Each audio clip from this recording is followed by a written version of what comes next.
What's up, everybody? We are sorry that we did not record last night. Yeah, it was my fault. No, this isn't True Crime Headlines. I'm doing a story. What? Yeah. Oh, I didn't know we were doing a story. Yeah, is this unlisted or public? It's unlisted. Oh, okay. Well, shit. Hang on. Can I change the title? Yeah, that's why I said unlisted, because it's a story. Richard.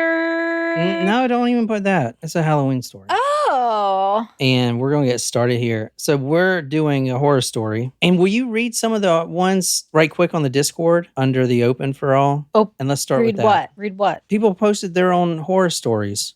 I think Carmen said something about the cemetery.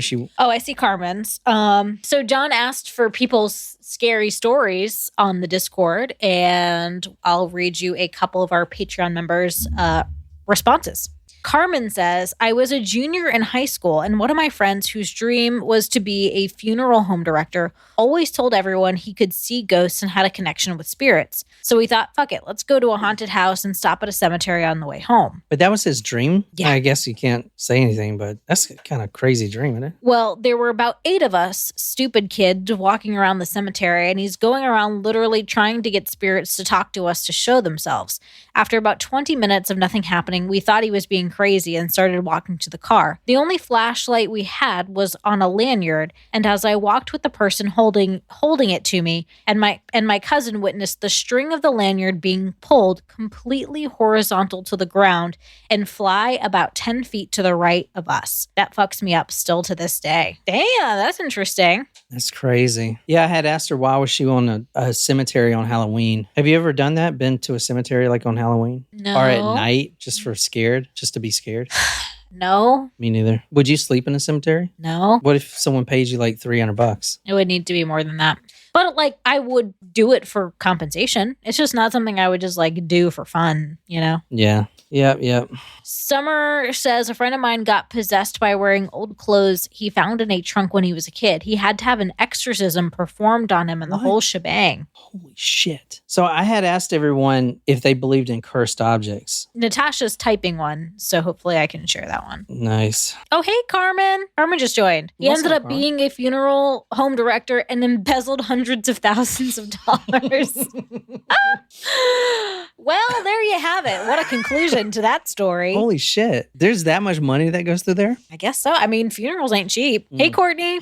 Yeah. What's up, Courtney? Yeah, funerals, that's like the thing to be in because a lot of people don't want to be in them. Like a lot of people. Yeah. I have a friend whose parents are. Oh, really? Mm-hmm. Have you ever seen that show on HBO, 6 Feet Under? Mm-hmm. We should watch it. Me and a buddy used to watch it all the time. It's about this funeral director. It's like an HBO, so there's like a lot of sex and stuff. Makes it all worthwhile to watch.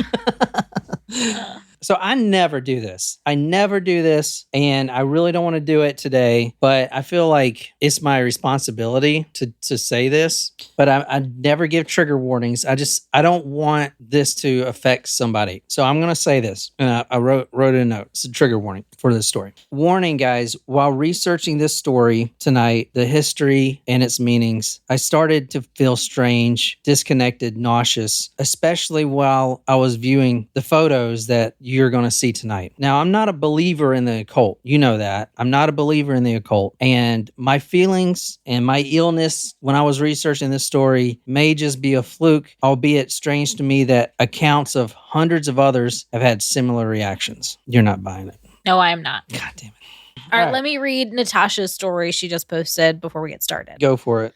My friends and I were fucking around with a Ouija board. Oh, God. And we had candles lit. Well, we were talking to the spirit, and the candle started getting brighter and brighter. Well, out of nowhere, the candle got even brighter and broke the candle holder. Mind you, this was in the middle of summer and no wind. We threw the board in my closet and noped out of that. Shrimp, how's your Ouija board doing? I was about to just ask that. There was like a clump of hair that was in the... What? Yeah, in the... She said that? In the, what is it called? Like the needle thing? The planchette? Planchette. Yeah. Tonight we are covering a true story. This story tonight is 100% true. I got to say that because a lot of people listening may have some doubts. But it's actually... What's wrong? Your ear? Yeah, I just have to scratch my ear. Sorry. It's kind of a good thing that the photos that I'm going to show can only be seen on the live stream, which is unlisted, because I know I was kind of embellishing the fact that I got a strange feeling in sickness, but there are people. I was not embellishing the fact that people do get weird reactions while viewing them. Martin goes, let me guess. Also, no one else has ever covered it. No, someone else has covered it. I think the Travel Channel's covered it. I don't think anyone's covered it. Not on a murder podcast. I'm pretty sure I'm the only one that's covered it. That's like my tagline. Someone should make that a shirt. I'm pretty sure I'm the only one to cover it. No, you don't use usually. I'm pretty sure it's usually. No one has ever done this ever in the history of all time.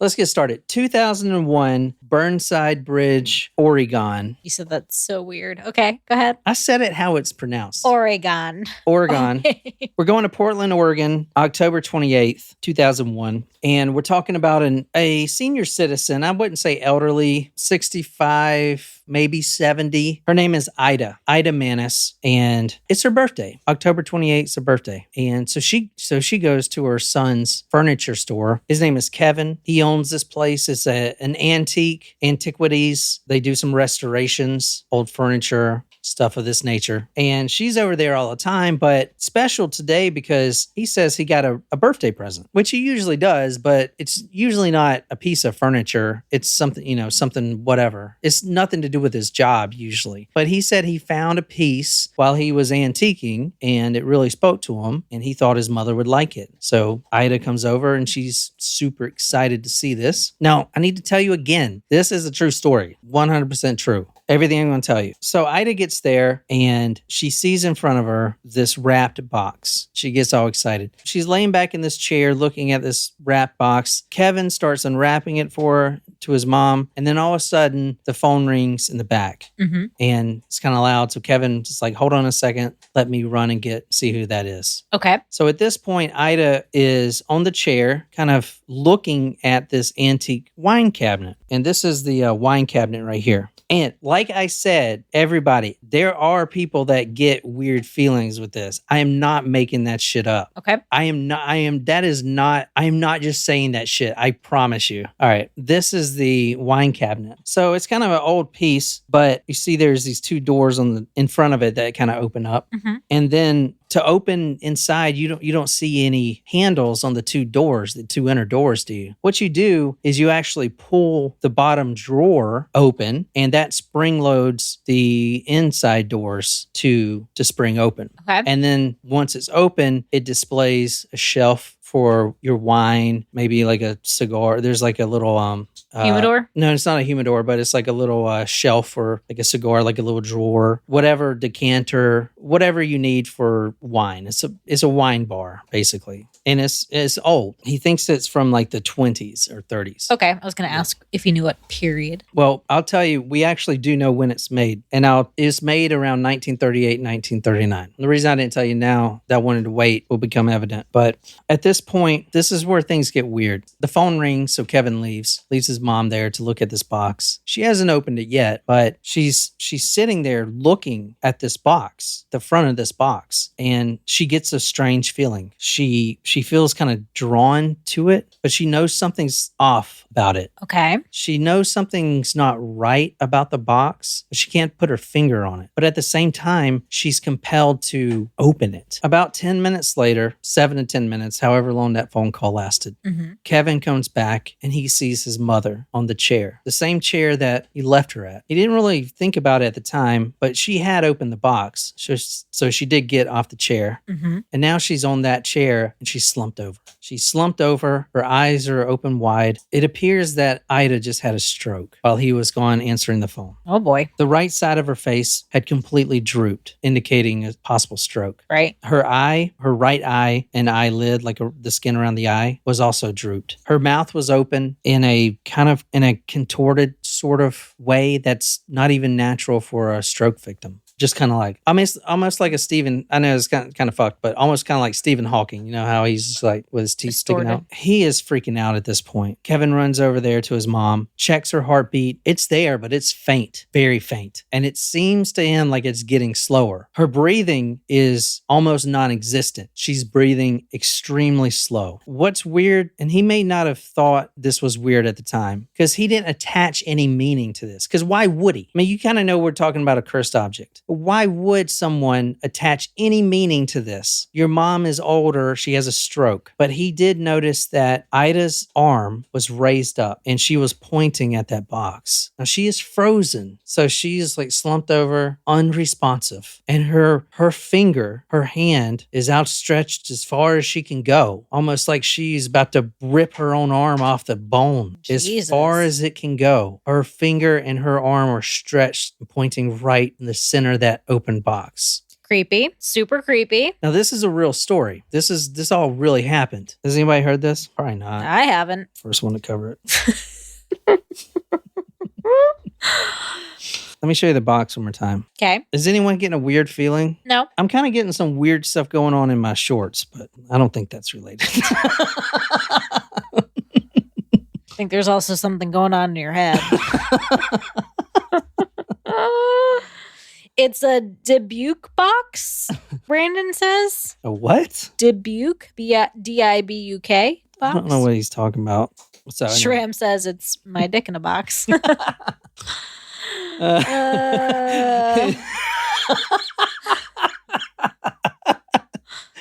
That is funny. All right. EMTs are rushed to the scene, obviously. Dybbuk. Sorry, Dybbuk. Brandon, are you telling What the story? is it? Are you telling the story, Brandon? EMTs are rushed to the antique shop. Ida's body is placed on a stretcher. Oxygen immediately administered. Those two words are hard to say together. Say it 3 times fast. Immediately administered. Immediately administered. I said 3 times fast. Immediately administered. Immediately administered. Immediately administered. Nailed it. Okay. So, Martin says he thinks he's seen a movie about that kind of box on Hulu. Yeah, it's called Possession. Is it? Yeah, so I guess I'm not the first one to cover it. Oh, there you go. Hollywood covered it. Well, there you have it. All right. Are we going to watch that tonight? We can if you want. It's scary, man. I mean, I haven't seen it, but... That's fine. You sure? You're kind of like a little puss when it comes to this stuff. I mean, I'm just going to be honest. You get scared. I can tell in your eyes. I told you, I committed to you, nothing's off limits this year. How's that? How about them apples? Yeah, but I feel bad. Okay. So now it's up to doctors and the EMTs. They rush Ida to the hospital, and it's up to the doctors to save her life at this point. The thing is, they don't know what's wrong with her. There's no indication that she should have had a stroke. They can't figure out why her blood pressure is so low. They can't figure out why she's having trouble breathing. That's not indicative of a stroke. I like that word, indic. That's not indicative. That's not indicative of a stroke. Is that even a word? Indicative? Yes. You said it. Oh my God. All right. I have married apparently a 15-year-old in the body of a 38-year-old. Pedo. It's up to the doctors now to save Ida. They don't know why she can't breathe. They don't know why her blood pressure is sinking. She's obviously a stroke victim. But how? Why? This is her first stroke. It's not... Yeah, but it's not like you need to have several in order to have a... But she's a healthy woman. And she's older. Wow. She's the age of your parents and my parents. A little bit older. The age of our neighbor. Okay, she's in her 80s. So... I'm not good at ages. I didn't find out her age. Yeah, probably, I would say 70s. Not uncommon. Strokes would not be... So you're so like... I'm logical. I'm pragmatic. Well, that shit don't work with scary stories. You got to be scared up your mind. All right. And it's just me. All right. Just me on camera. So the hospital staff are desperate to save Ida's life. The problem is they can't figure out what's wrong with her. So as doctors do, they try to find the backstory. Any information leading up to this. What did she do today? What did she eat? Maybe this is an allergic reaction. Maybe, okay, so you have an antique shop. Well, maybe there's some mold or something. Maybe. Or maybe something, I don't know, like one of these old antiques have some sort of weird mercury or whatever. Like, what's going on? They can't figure it out. But at the same time, they're trying to save her life. So Kevin thinks back and he is distraught and he's trying to think about what happened. Well, I just went to answer the phone. I gave my mom this box. Okay. He just bought that box not too long ago. He was at an estate sale and the box has a history behind it. What I was looking for were small, unique items I could sell, I could retail, and the best place to find those anytime is yard sales, garage sales, and estate sales, small auctions. So on this particular day, the family was selling items that belonged to the grandmother who passed away, who was a Holocaust survivor, and who had died at 103. Wow. So she had died recently at 103, and in her possession was this box. Now, it's not called the Dybbuk box. It's not called the Dybbuk box per se. This is a simple wine cabinet. The reason you hear that word, the Dybbuk box, which is spelled Dybbuk, Dybbuk, that is how you say it. Kevin Manis, a granddaughter of the woman, told me that her grandmother had been born in Poland, where she grew up, married, raised a family, and lived until she was sent to a Nazi concentration camp during World War II. She was the only member of her family who survived the camp. Her parents, brothers, a sister, husband, and 2 sons and a daughter were all killed. She survived the camp by escaping with some other prisoners and somehow making her way to Spain, where she lived until the end of the war. I was told that she acquired the small wine cabinet listed here in Spain, and it was only one of 3 items that she brought with her when she immigrated to the United States. The 2 other items were a steamer trunk and a sewing box. The box sold for $27. The grandmother, I looked up a little bit of her history. Her name was Havela. She, like you read, was in the concentration camp, and her parents and her whole family was killed. She escaped. Havela's granddaughter is the one that sold the box. Now, she didn't know the whole story behind the box, but she did know enough to say, don't open it. Do not open this box. She's the one that said, this is a Dybbuk box. Do not open it. Now, what that term means, as we'll kind of get into later, is a Dybbuk is an evil and restless spirit. It's a Hebrew term that goes back centuries. I did do some research on that term itself, and we can see that it goes back thousands of years almost. For instance, the writing of Rabbi Chaim ben Vatel, 1542 to 1620. He talked about it. Some guy I can't pronounce. The Gates of Reincarnation, 17th century. They all talk about the Dybbuk. It's like a spirit. It's a Hebrew. It's a very... And is it evil? It doesn't have to be evil. So we should ask my aunt about it. The word Dybbuk, I think I'm saying it right still. I said it right the first time. Dybbuk. The word Dybbuk is itself... That word doesn't necessarily mean spirit or evil. The word translated into English means cling, to cling to something. So the Dybbuk is an evil spirit or a spirit who is clinging to something. This, in this case, an it would object. be the box, right? This wine box. That's why this box, she, the granddaughter of Havela, said don't open it because her grandmother said it had never been opened. She said don't open it since it was acquired in Spain in 1939. She acquired it, bought it, whatever, or made it. Who knows? She may have made it, whatever. But when she did, something happened and she locked it. And since then, it's been locked forever. And she still kept it with her. This is what she's telling her granddaughter. Don't ever open this. But now, guess what? They're selling it. What's your thought on the Dybbuk box? I mean, so I think we've been talking a lot, even in the Richard Ramirez case, about like spirits, souls, your dream, things of that nature. I don't associate necessarily like spirit stuff with religious stuff because I'm not really a big religious person because I think religion's like kind of horse crap personally. What? You got a lot of religious people on here right now. That's fine. Everyone is entitled to their own opinion, and I'm entitled to mine. God-fearing people. That's cool. I was raised Catholic. My mom's side of the family is Jewish. I still think religion's a bit of a farce. Just don't ever say that shit around my family. They fucking, I don't.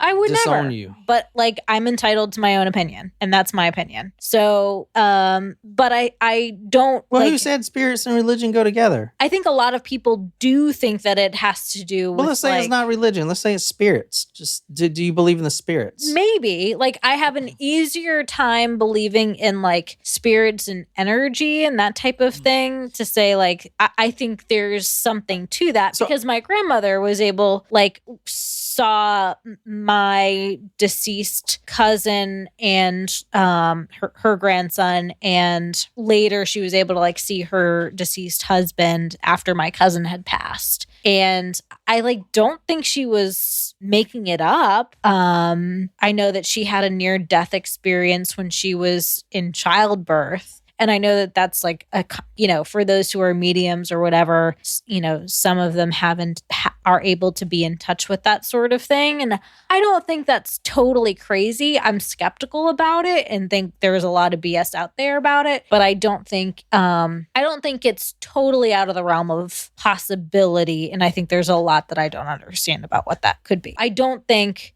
having a spirit or something tied to an object is totally out of the realm of possibility. All right, moving on. The granddaughter is very adamant. Don't open this, or the Dybbuk would come. Mm-hmm. And he's just like, whatever, dude. It's $27. I'm just going to restore it anyway. Probably even give it to my mom on her birthday. Whatever, $27. He bought hundreds of dollars of other stuff that day. Like, this was the last thing on his mind. Anyway, he gets home, and the first thing he does is the first thing I would do as well. Oh, she said don't open this? Who the fuck is she? He gets a screwdriver. He's breaking that lock. That's the first thing he's going to do. He was like, maybe somebody put some gold in there. There was some money stashed. Maybe this thing's even more valuable than I thought. I mean, hey, we resell shit all the time. That'd be the first thing we do. Well, so he knew that there were items in the box because of how heavy it was. So he was really interested to see if there wasn't any gold or whatever in there. Brandon and Natasha would like me to know that Cthulhu is coming for me.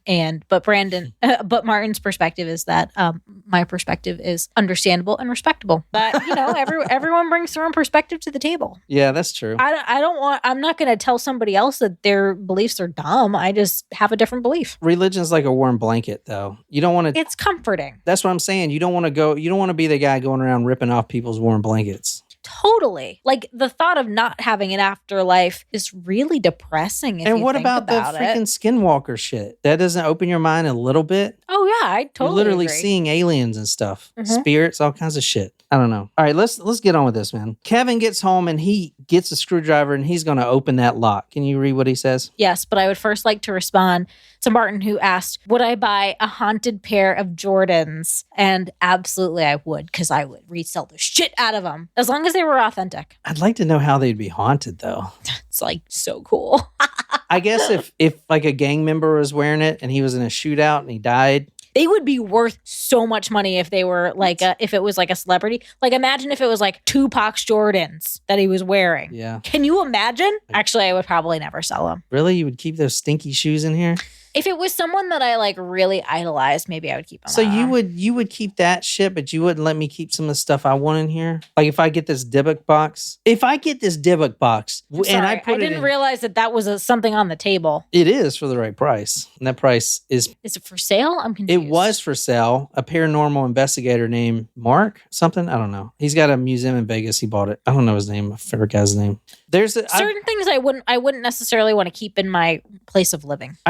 Remind me to everyone. Remind me, because I got to put this on the episode. This exact box was not touched directly, but a person who was holding the box touched the shoulder of a rapper, Post Malone, and the month after that, he had a series of very unfortunate events. Like, his house was broken into. He was in a plane crash.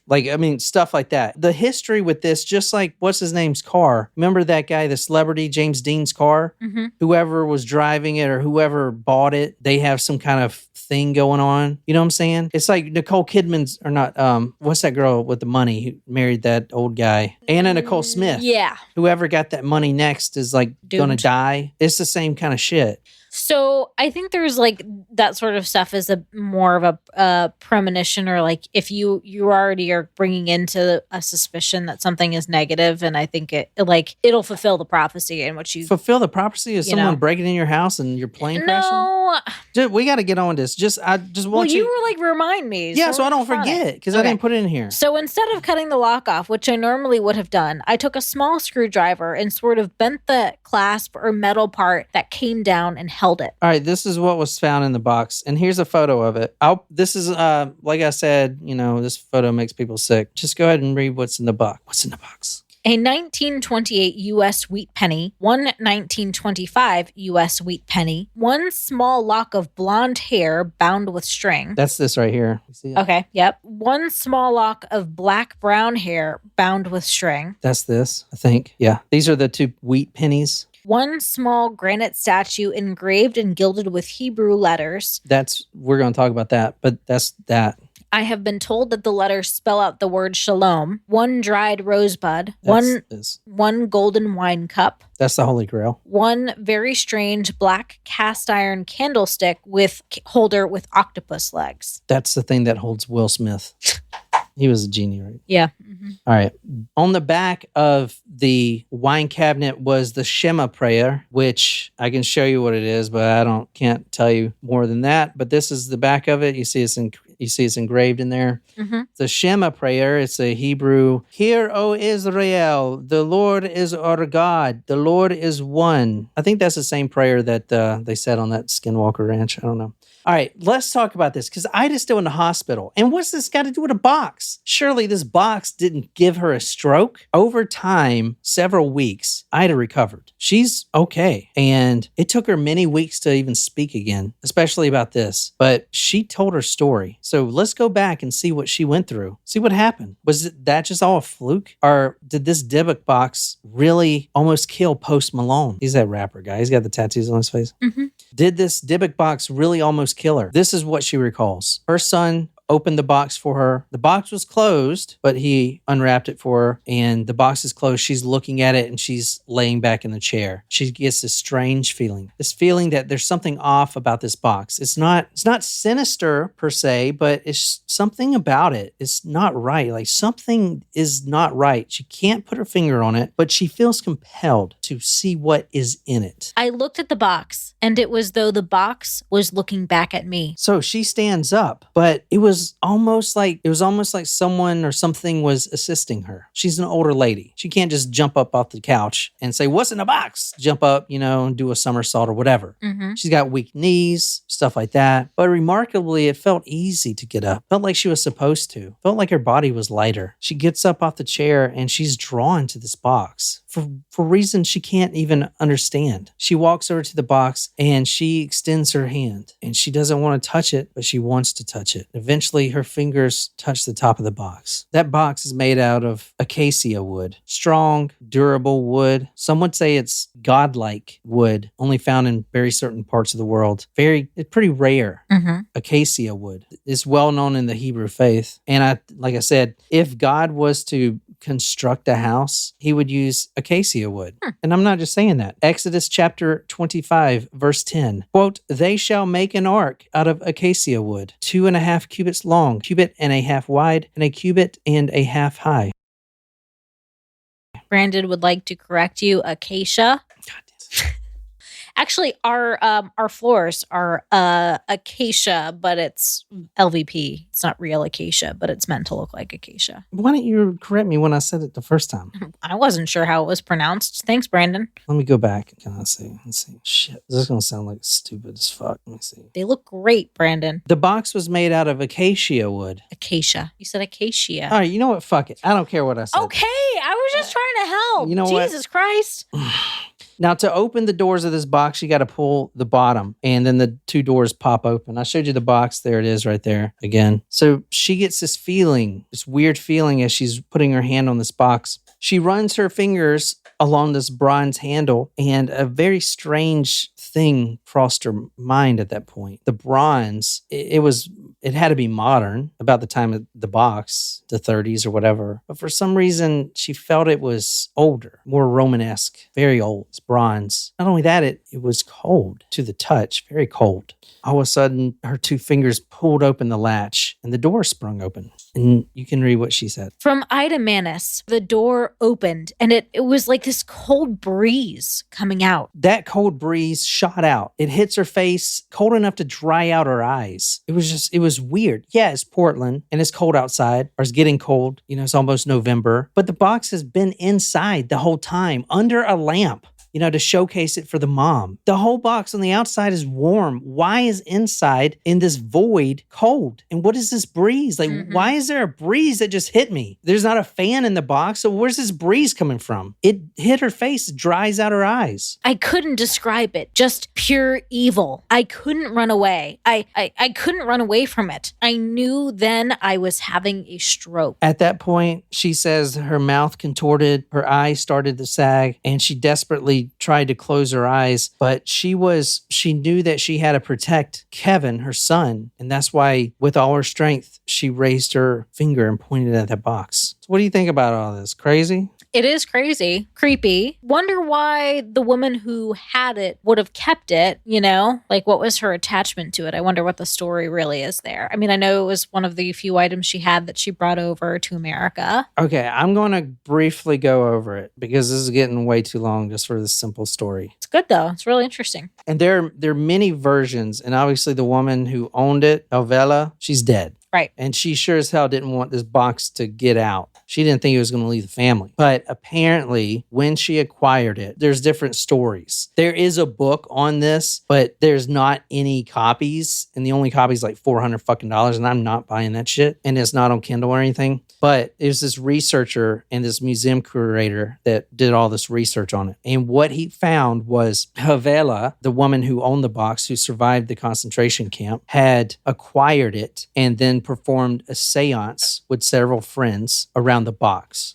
So she was into some sort of white magic or magic in general. And when they opened the box during the seance, they heard voices of several spirits. This is kind of the history of it. These spirits had asked if they could come into the world, and they could if Havela and the other people doing the seance allowed it. However, they didn't trust the intentions of the spirits. So what they did instead was allow them to come into our world, but then they trapped them into this box. And after that, she locked the box. Dang. That is a story. That's quite the story. If that story is accurate, this box is now opened. It was opened in 2001. And these spirits are now out in the world. This woman's not making this up. No. There's an interview of her talking about this. She was scared shitless. You can tell it in her face. She is stuttering, recalling this information. Something hit her in the face. Yeah. Some breeze. That seems kind of credible to that whole story. Very interesting. Yeah.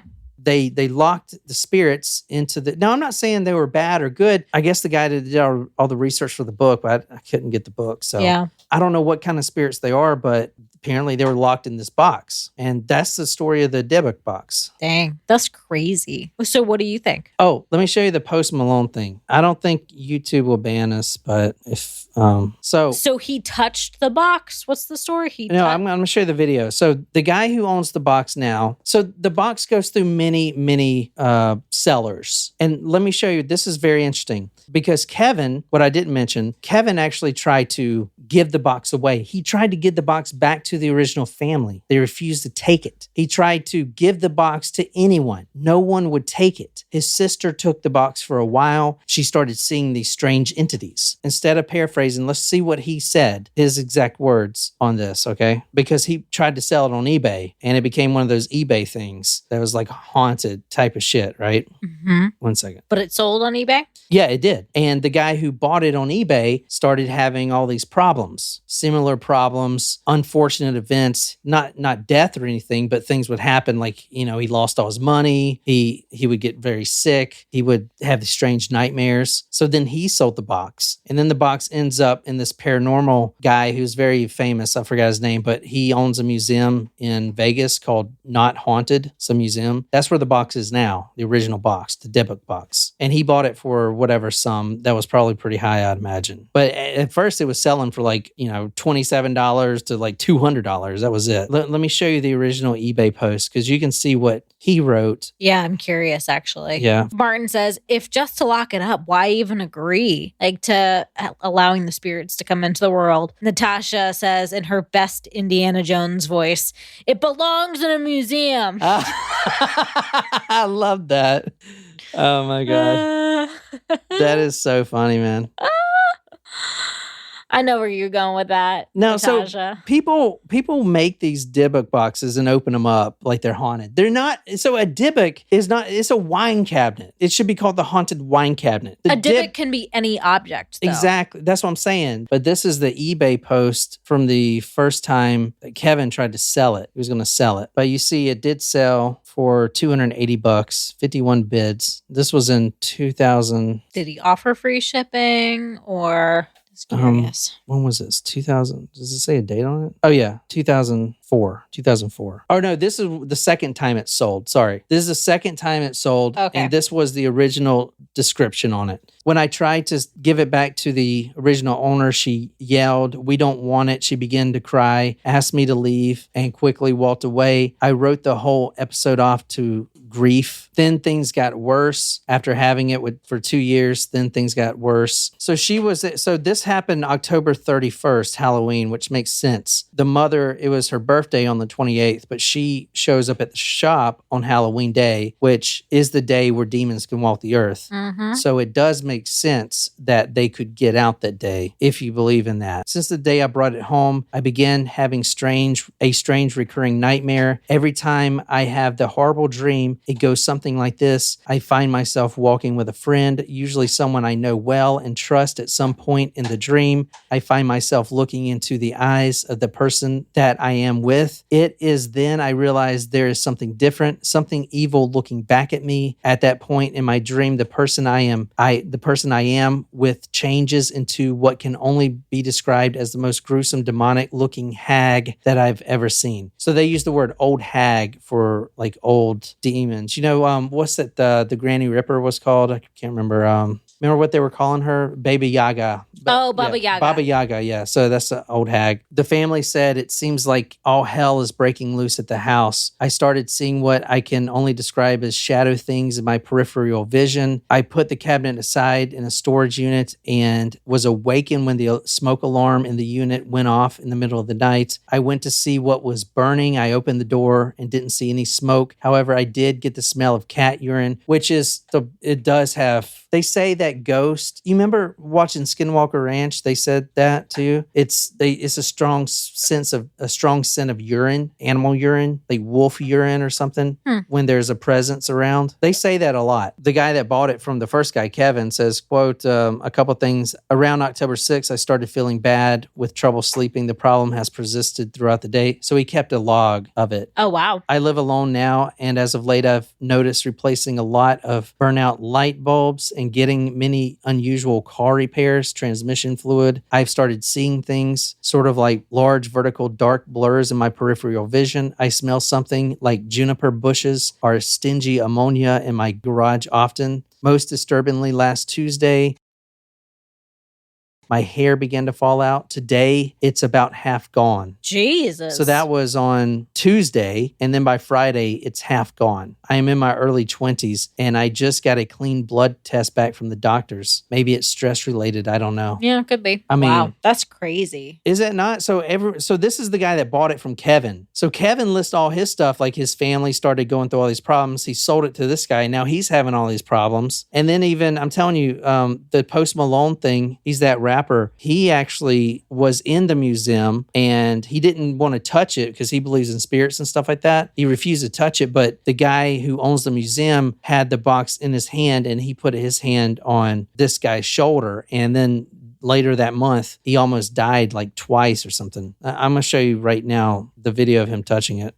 So this is it. I don't know. What do you think? I mean, seems pretty crazy. And while it's out there, I don't know. Some things you just can't explain. All right, check this out. The guy that owns the box is right there, the museum curator. See, the rapper's trying to leave, and then you see there's some kind of weird interaction or something going on. The rapper's like real freaked out or something, but you see him kind of touch the box, sort of. So that it was like a contact. It went all the way through him, apparently. Ever since then, for at least a month later, he had a series of things. Post Malone did? Yeah. His plane tires blew out. His Rolls Royce got in a car accident, and his former house was robbed all in the same month. And then he came out and said he thinks he's cursed, and he's been trying to get rid of this curse. And it seems like he did go visit like some sort of, I don't know, Kabbalah or whatever. I don't know, crazy. Yeah, that is wild. That's a crazy story. I'd be open to watching the movie if you want to watch that, or if you want to keep watching the other stuff. What do you guys think? I know that was kind of different. I like it. I wanted to do more research on it, but it's kind of limited with, not having that book and stuff, but I did as much as I could. That's all right. But what do you think? Do you believe in the box or not? Maybe. I mean, I think there's a lot of unexplainable things related to that story. I think some things maybe could be logically explained, but not all of it. What do you guys think out there? So if you guys like this, I'll start doing these during the week. Yeah, those were fun. Just for you guys kind of thing. I mean, I'll still gonna put this out tomorrow on the podcast. Yeah, I love it. So anyway. Cool. All right, sweet. Back to Morris for headlines. So, all right, well, that's it. Can you sign us off? Good night, you spooky, spooky people.